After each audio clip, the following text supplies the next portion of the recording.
வணக்கம் மக்களே, welcome back to Kutty family. இன்றைக்கி நம்ம the weakest timer beginner journey to pick up trash அப்படிங்கிற அனிமையோட 7th எபிசோட் தான் பார்க்க போகிறோம். என்னோட சேனலை சப்ஸ்கிரைப் பண்ணாதவங்கள சப்ஸ்கிரைப் பண்ணிக்கோங்க, அப்படியே பக்கத்தில் இருக்க பெல் ஐக்கன் அழுத்திக்கோங்க. அண்ட் இன்ஸ்டாகிராமில் ஃபாலோ பண்ணாதவங்கள ஃபாலோ பண்ணிக்கோங்க. இல்லை டிஸ்கிரிப்ஷனில் வந்து லிங்க் தந்திருக்கேன். ஓகே ஃப்ரெண்ட்ஸ், வாங்க நம்ம ஸ்ட்ரெயிட்டாக அந்த எபிசோடுக்குள்ள வந்து போயிடலாம். எபிசோட ஸ்டார்டிங்லேயே என்னோட ஹீரோனும் அந்த சோரா இருக்குல்ல, அது வந்து துரத்திட்டு வந்து ஓடிட்டு இருக்கா. நில்லுன்னு சொல்ல இவரோட பேச்சை கேட்காம அது எங்கேயோ ஓடிட்டு இருக்கு. நீ இன்னைக்கு பார்க்கறதுக்கு கொஞ்சம் எனர்ஜெட்டிக்காக இருக்க சோரா அப்படின்னு சொல்லிட்டு வந்து சொல்கிறா. அப்போ அவர் ரியலைஸ் பண்ணுறா, நம்மளோட ஸ்லைமோட அந்த நெத்தியில் இந்த ஒரு சிம்பிள் வந்து மறைஞ்சிருக்கு. அந்த உல்ஃப் வந்து ஹீல் பண்ணக்கப்பதான் இந்த மறைஞ்சிருக்கு அப்படி சொல்லிட்டு வந்து யோசிச்சு பார்க்க. அப்புறம் இந்த ஸ்லைம் வந்து இவ்வளோ ஒரு இடத்துக்கு கூட்டிட்டு போகுது. அந்த இடத்துக்கு போய் பார்த்தா அந்த நோனோஷி அப்படிங்கிறது வந்து அந்த இடத்த வந்து துவம்சம் பண்ணி வச்சிருக்கு. என்னோட ஹீரோனோ அது நடந்து போன இடமே இவ்வளோ பெருசு இருந்தா அப்போ அது எவ்வளோ பெருசு இருக்கோ அப்படின்னு சொல்லிட்டு அது நினைச்சு வந்து பயந்துட்டு இருக்கா. கரெக்டாக அந்த டைம்ல இவளை வந்து ஏதோ ஒன்று அட்டாக் பண்ற மாதிரி வர, அது யாருன்னு பார்த்தா அந்த உல்ஃப் தான் வந்து இவளை வந்து பயன்படுத்திருக்கு. நீ என்ன பயன்படுத்திட்ட அப்படின்னு சொல்லிட்டு அது கட்டி பிடிச்சி விளாண்டு இருக்கா. அவங்க இப்படியே விளாண்டு இருக்க இந்த சீன் அப்படியே கட் ஆகி அப்படியே நைட் ஆகுது. அவ வந்து ஒரு சாப்பாடு வந்து சாப்பிட்டுட்டு இருக்கா. அதாவது அந்த ட்ரை மீட் தான். சாப்பாடு வந்து ரொம்பவே நல்லா இருக்கு, இது எல்லாமே உன்னால தான் அப்படி சொல்லிட்டு அந்த உல்ஃபை பார்த்து வந்து நம்மளோட ஹீரோன்னு சொல்கிறா. நான் வந்து நாளைக்கு சீக்கிரம் வந்துருக்கணும், ஏன்னா நான் வச்ச ட்ராப்ஸில் ஏதோ ஒன்று மாட்டிருக்கான்னு சொல்லி பார்க்கணும் அப்படி சொல்லிட்டு அவள் தூங்குறா. அப்படிங்க மரத்துக்கிட்ட காட்டுறாங்க, ஏதோ ஒரு விலங்கு வந்து இவங்களை பார்த்துட்டு இருக்கிற மாதிரி காட்டுறாங்க. அப்புறம் அப்படியே மறுநாள் வந்து விடிஞ்சிருது. மறுநாள் அங்கே போய் பார்த்தா அவள் வச்சிருந்த எல்லா ட்ராப்ஸுமே வந்து உடஞ்சி கிடக்கு. இதெல்லாம் எப்படி உடஞ்சிச்சு அப்படி சொல்லிட்டு யோசிச்சுட்டு இருக்கிற டைமில் அவளுக்கு வந்து ஏதோ ஒன்று மாதிரி வந்து ஃபீல் ஆகுது, ஒரு ப்ரெசன்ஸ். இதை வந்து நான் இதுக்கு முன்னாடி ஃபீல் பண்ணதே கிடையாது அப்படின்னு சொல்லிட்டு நம்ம ஹீரோயின் வந்து யோசிக்கிறா. அப்போ ஏதோ ஒரு சூறாவளி மாதிரி ஒன்று வருது. சூறாவளி மாதிரி ஒன்று வந்துச்சுல, அதுவும் நம்ம ஹீரோயின் ஓட அது பின்னாடியே வந்து இதுவும் வந்து ஓடி வருது. என்னோட ஹீரோயின் வந்து ஒரு கட்டத்துக்கு மேலே ஓட முடியாம மாட்டிக்கிறா. அந்த டைம் நாங்கள் பார்க்கும்போது ஏதோ ஒரு மனுஷங்க நிற்கிற மாதிரி இருக்கு. அங்கே நம்ம ஹீரோனும் என் பக்கத்தில் வரக்கூடாது அப்படி சொல்லிட்டு பயந்துட்டு இருக்க. அங்கே வந்து அந்த சீல் அப்படிங்கிற அந்த உல்ஃப் வந்து வந்துருது. சீல் வந்து கத்துனோடனே அந்த ஒரு இது வந்து டிஸப்பியர் ஆயிருது. இவங்களோட ஜேர்னியை வந்து ஸ்டார்ட் பண்ணிடுறாங்க. அப்புறம் நம்ம ஹீரோனும் அந்த விலங்கு கிட்ட நீ தானே மறுபடியும் வந்து காப்பாத்திருக்க, அதுக்கு ரொம்ப தேங்க்ஸ் அப்படிங்கிற வந்து சொல்றா. நம்ம ஹீரோனும் அது பார்க்கறதுக்கு எந்த ஒரு மான்ஸ்டர் மாதிரி கிடையாது, அது என்னவா இருக்கும் அப்படி சொல்லிட்டு வந்து யோசிச்சுட்டு இருக்கும் போதே அவளுக்கு இன்னொரு மாதிரி ஃபீல் ஆகுது. என்னன்னு பார்த்தா அந்த மான்ஸ்டர்ஸ் எல்லாம் இருப்பானுங்களா மனுஷங்க மாதிரி, அவங்களாம் வந்து இவங்களை அட்டாக் பண்றதுக்காக வந்துட்டு இருக்காங்க. அந்த உல்ஃப் வந்து நம்ம ஹீரோனை வந்து கீழே இறக்கி விட்டுட்டு அந்த ஒரு ராட்சச மாதிரி ஒருத்தர் இருக்கான் தெரியுமா, அவங்ககிட்ட போய் சண்டை போடும்போது ரெண்டு பேரும் மலையிலேருந்து அப்படியே கீழே வந்துடுறாங்க. நம்ம ஹீரோனை இல்லை இப்படி நடக்கக்கூடாது அப்படி சொல்லிட்டு வந்து கத்துறா. அந்த டைம்ல அந்த ஓக்ரி அப்படின்னு சொல்ற நிறைய மான்ஸ்டர் வந்து மலைக்கு மேல இருந்து அப்படியே நம்ம ஹீரோனை அட்டாக் பண்றதுக்காக கீழே குதிக்க நம்ம ஹீரோன் வந்து ஓடிடுறா. ஹீரோனை எங்க போறதுன்னு தெரியாம ஒரு இடத்துக்கு போய் நிக்க. அந்த இடத்துல நிறைய மனுஷங்களை இதுக்கு முன்னாடி கொண்டிருக்காங்க போல. என்னோட ஹீரோனை சுத்தியும் ஏதோ ஒரு சோளக்காட்டு பொம்மை மாதிரி இருக்கு. நம்ம ஹீரோனும் அவங்க துரத்திட்டு வரும்போது இவ்வளவு வந்து ஓட ஆரம்பிச்சிடறா. நம்ம ஹீரோனும் வந்து முடிஞ்ச அளவுக்கு வந்து ஓடுறா. அவ ஓடிட்டு இருக்கும்போது ஒரு டிராப்ல வந்து அப்படியே மாட்டிக்கிறா. ராட்சசனங்களும் நம்ம ஹீரோன் அட்டாக் பண்ண வர அவள் தான் எல்லாம் முடிஞ்சு அப்படி சொல்லி யோசிச்சுட்டு இருக்கும்போது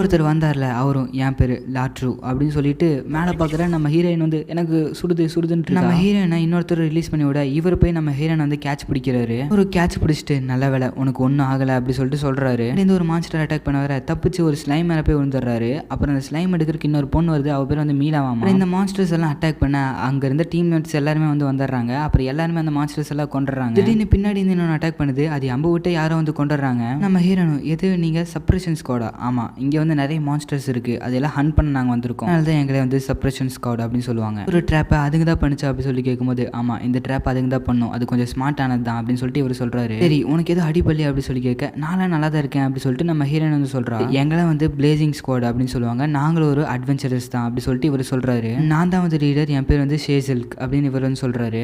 அவங்களோட பேரை வந்து இன்ட்ரடியூஸ் பண்ணிக்கிறாங்க.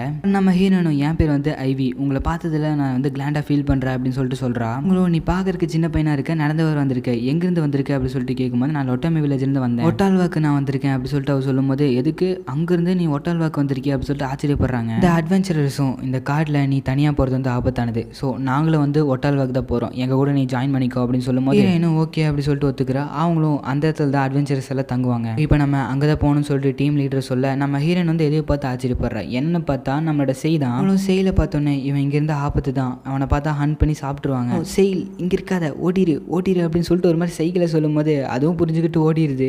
ஹே சின்ன பையன் எங்க கூட வரலையா அப்படி சொல்லிட்டு கூப்பிடுறாங்க. இங்கே தான் போகணும் அப்படி சொல்லிட்டு கூப்பிடுவான். நம்ம ஹீரோயின் வந்து வந்துடுறா. அவங்களும் அந்த இடத்துக்கு வந்து போயிடுறாங்க. இங்கே தான் நிறைய அட்வென்ச்சர்ஸ் வந்து கேதர் ஆவாங்க. இதெல்லாம் பார்க்கறதுக்கு கொஞ்சம் நிறைய பேர் இருக்காங்க அப்படி சொல்லிட்டு அவர் வந்து சொல்றாரு. அண்ட் இதான் நம்மளோட இடம், இங்கே தான் நம்ம வந்து தங்க போகிறோம். அந்த கேப்டனும் நாங்களாம் எங்களோட டென்ட்டுக்கு வந்து போயிடுறோம். அண்ட் லேட்டரோ நீ வந்து அந்த பையனை பார்த்துக்கோ அப்படி சொல்லிட்டு அந்த கேப்டன் வந்து அந்த பையனை வந்து நம்ம லேட்டரோ தலையில் கட்டிட்டு போயிடுறாரு. அவனோட லேட்டரும் வந்து நம்மளோட ஹீரோயின் கிட்ட வந்து மனசை விட்டு பேச ஆரம்பிக்கிறான். நான் வந்து எப்போவுமே இவங்களுக்கு வந்து சமைச்சு கொடுப்பேன், பட் இவங்க நல்லாவே இல்லைன்னு சொல்லுவாங்க. இவங்கலாம் இப்படி சொல்கிறனாலேயே எனக்கு இப்போல்லாம் கொஞ்சம் சமைக்கணும்னா பயமாக தான் இருக்குது அப்படி சொல்லிட்டு இவர் வந்து சொல்கிறாரு. சரி, நீ எந்த மாதிரி டிஷ்ஷஸ் எல்லாம் சமைப்பேன் அப்படி சொல்லி கேட்க, என்கிட்ட ஃபயர் ஒர்க் எல்லாம் இருக்குது, ஸோ அதனால் ரோஸ்ட் கிரில் அந்த மாதிரிலாம் சமைப்பேன் அப்படி சொல்லும்போது ஹீரோயின் வந்து சிரிக்கிறா. அப்புறம் அவனு எனக்கு கொஞ்சம் ஹெல்ப் பண்ணுவேன் அப்படி சொல்லி கேட்கும்போது நம்ம சேர்ந்தே சமைப்போம் அப்படி சொல்லிட்டு நம்ம ஹீரோயின் சொல்கிறா. அவ்வளோ சமையலெல்லாம் இப்படியெல்லாம் பண்ணக்கூடாது, இப்படியெல்லாம் பண்ணும் அப்படி சொல்லிட்டு அவளே தான் எல்லாத்தையும் சமைச்சிட்டு இருக்கா. பயங்கரமாக சமைக்கிறா. இந்த லேட்ருனாலையும் நம்ப முடியல இவ சமைக்கிறத பார்த்துட்டு. அப்புறம் அங்கே எல்லாருமே சாப்பிட்றதுக்கு வந்து வந்துடுறாங்க. பார்க்கறக்கே நல்லா இருக்கே அப்படி சொல்லிட்டு எல்லாரும் சாப்பிட உட்காடுறாங்க. சாப்பிட்டுட்டு நல்லாவே இல்லை அப்படிங்கிற மாதிரி பண்ணுறாங்க. நம்ம ஹீரோயின் நல்லா இல்லையா அப்படி சொல்லிட்டு கேட்கும்போது உண்மையாலுமே பயங்கரமாக இருக்குது, செம்மையாக இருக்குது அப்படி சொல்லிட்டு எல்லோரும் சாப்பிட ஆரம்பிக்கிறானுங்க. வாழ்க்கையில் இப்படி ஒரு சாப்பாடை நான் சாப்பிடணும்னு நினச்சி கூட பார்க்கல அப்படி சொல்லிட்டு அவங்க சொல்லிட்டே சாப்பிட்ருக்கானுங்க. அப்புறம் அந்த மீலா அப்படிங்கிற பொண்ணு அங்கே வந்துடுறா. என்னப்பா செம்மையாக இருக்குது, ஸ்மெல்லே நல்லா சாப்பிட்றீங்க போல். ஆமாம், செம்ம சாப்பாடு வந்து சாப்பிடு அப்படின்னு சொல்லும்போது இந்த சாப்பாடு பார்க்கறக்கே இவ்வளோ நல்லா இருக்குது, அப்போ சாப்பிட்றதுக்கு எப்படி இருக்குமோ அப்படி சொல்லிட்டு அந்த பொண்ணு வந்து உட்கார்றா. உட்காந்து எடுத்து சாப்பிட்டோன்னே பயங்கரமாக பிடிச்சிருது. இவன் கேப்டன் கூடயும் இந்த பையன் நல்லாவே சமைக்கிறான் அப்படி சொல்லிட்டு வந்து யோசிக்கிறாரு. இங்கே இருந்த லேட்ரோட ஃப்ரெண்டு வந்துட்டு லேட்ரோ தான் சமைப்பான்னு நினச்சேன், பட் நீ சமைச்ச நல்லா இருக்குது, டெலிஷியஸா. லேட்ரோ எல்லா விஷயத்தையும் அவளே சமைக்க வச்சு அப்படி சொல்லும்போது இல்லை நான் அவளுக்கு ஹெல்ப் பண்ணேன். ஹீரோயினும் ஆமாம் எனக்கு அவர் வந்து ஹெல்ப் பண்ணாரு, அவர் தான் ஃபயர் ஒர்க்கெல்லாம் பார்த்துக்கிட்டாரு அப்படின்னு சொல்லும்போது ஓ அப்படியா பரவாயில்ல அப்படிங்கிற மாதிரி சொல்கிறாங்க. அவனோட பவரை யூஸ் பண்ணி ஒரு வானவெடி மாதிரி பண்ணுறான், அதாவது ஒரு ஃபயர் ஒர்க் வந்து பண்ணுறான். இதில் இன்னும் கொஞ்சம் எலமெண்ட்ஸ் எல்லாம் போட்டோம்னா கொஞ்சம் நல்லா ஜொலிக்கும் அப்படி சொல்லிட்டு வந்து யோசிக்கிறா. என்னாச்சு அப்படி சொல்லிட்டு பக்கத்தில் கேட்கும்போது ஒன்றும் இல்லை, மெட்டல் எலமெண்ட்ஸ் எல்லாம் இருந்தால் தர முடியுமா அப்படி சொல்லிட்டு கேட்கும்போது இந்த எங்களோட ஸ்வாட்ஸ்லேருந்து அதுலேருந்து மிச்சம் அந்த எலமெண்ட்ஸ் அப்படி சொல்லிட்டு அவங்க கொடுக்குறாங்க. ஹீரோயினும் அந்த எலமெண்ட்ஸ் எல்லாத்தையுமே அதாவது அந்த மெட்டல்ஸ் எல்லாருமே ஒரு மூட்டை மாதிரி கட்டி வச்சுக்கிறா. லேட்ரோ கிட்ட கொடுத்து வெடிக்க சொல்ல அவன் வெடிக்கிறான். அந்த இடமே பயங்கரமா மினுமினுக்குது. லேட்ரும் இது பயங்கரமா இருக்கு, சூப்பரா இருக்கு அப்படின்னு சொல்லிட்டு திரும்ப திரும்ப அதை வந்து வெடிக்க ஆரம்பிக்கிறான். அந்த இடமே அப்படியே ஜொலிக்குது. இருந்தவங்க எல்லாருமே இதை வந்து சர்ப்ரைஸா வந்து பார்த்துட்டு இருக்காங்க. அப்புறம் இங்கே வந்து பார்த்தோம்னா நம்மளோட சீலை வந்து அது வந்து பார்த்துட்டு இருக்கு. இவங்க சாப்பிட்டு முடிச்சதுல நம்ம ஹீரோயினும் நம்மளோட லேட்ரு வந்து கிளீன் பண்ணிட்டு இருக்கும்போது நம்மளோட கேப்டனும் வந்து இல்லை நீ போய் ரெஸ்ட் எடு, இவி நீ வந்து எங்களுக்கு டெலிஷியஸான ஃபுட் வந்து சமைச்சு தந்தேன், நீ போய் ரெஸ்ட் எடு அப்படிங்கிற சொல்ல இல்லை நான் உங்க கூட ஒர்க் பண்றேன், என்ன அந்த மான்ஸ்டர் கிட்ட இருந்து காப்பாத்திருக்கீங்க, ஸோ அதுக்கு நன்றி கடனை நான் வந்து உங்களுக்கு க்ளீன் பண்ணி தரேன் அப்படிங்கும்போது சரி நம்ம க்ளீன் பண்ணுவோம் ஒட்டுக்கா அப்படி சொல்லிட்டு அவர் கேட்கும்போது ஓகேன்றா நம்ம ஹீரோயினும். நம்ம லேட்ரும் உன்ன மாதிரி எனக்கு ஒரு தம்பி கிடைச்சிருக்கணும் அப்படி சொல்லிட்டு வந்து ஃபீல் பண்ணும்போது பக்கத்தில் இருந்தவங்க இவனை வந்து அடிக்கிறானுங்க. இப்போ நம்ம ஹீரோயினை டென்ட்டுக்குள்ளே வந்துடுறா. அவளும் உனக்கு சாப்பாடு ஒரு லேட் ஆயிடுச்சு அப்படி சொல்லிட்டு நம்மளோட ஸ்லைம் கிட்ட வந்து பேசிட்டு இருக்கா. அவளும் இப்போ நம்ம கூட இருக்கிற எல்லாருமே கூட கைண்டாக தான் இருக்காங்க, இதே மாதிரி எல்லாரும் இருந்தால் நல்லா இருக்கும் அப்படி சொல்லிட்டு வந்து யோசிச்சுட்டு இருக்கா. அப்படி இவங்களோட டென்ட்டை காட்டுறாங்க. இந்த அட்வென்ச்சர்ஸ் எல்லாருமே இந்த பையன் தனியாக வந்து இவ்வளோ தூரம் வந்து நடந்து வந்திருக்கான், அதுவும் வந்து சின்ன பையன் மட்டும் இல்லாமல் அவன் நல்லாவே சமைக்கிறான். அவன் ஒரு தடவை நான் டிஷ்ஷை வந்து க்ளீன் பண்ணுறேன் அப்படி சொல்லும்போது நானும் வந்து பண்ணுறேன் அப்படின்னு சொன்னான். இந்த நொடியில் அவனோட முகத்தில் ஒரு சந்தோஷத்தை பார்த்தேன். இந்த மாதிரி அவன் யாரு கூடயும் க்ளோஸாக இருந்தது போல அவனை வந்து யாரோ யூஸ்லெஸ்ன்னு நினச்சிருக்காங்க. பட் அவங்ககிட்ட நம்மளால எதுவும் பண்ண முடியாது, பட் நம்ம வந்து அவங்க கூட க்ளோஸாக இருப்போம் அப்படிங்கிற மாதிரி சொல்ல இந்த எபிசோடு வந்து அப்படியே முடிக்கிறாங்க. ஃப்ரெண்ட்ஸ், இதோட இந்த எபிசோடு முடியுது. அடுத்தடுத்த எபிசோட பார்க்கணுன்னா நம்மளோட சேனலை மறக்காம சப்ஸ்கிரைப் பண்ணிக்கோங்க. இப்போ நம்மளோட ஹீரோயின் வந்து புதுசாக ஒரு அட்வென்ச்சரஸ் கூட வந்து ட்ராவல் பண்ண போகிறா. அதெல்லாம் எப்படி இருக்க போகுதுன்னு சொல்லிட்டு நம்ம நெக்ஸ்ட் எபிசோடு தான் பார்க்க முடியும். ஓகே ஃப்ரெண்ட்ஸ், பாய்.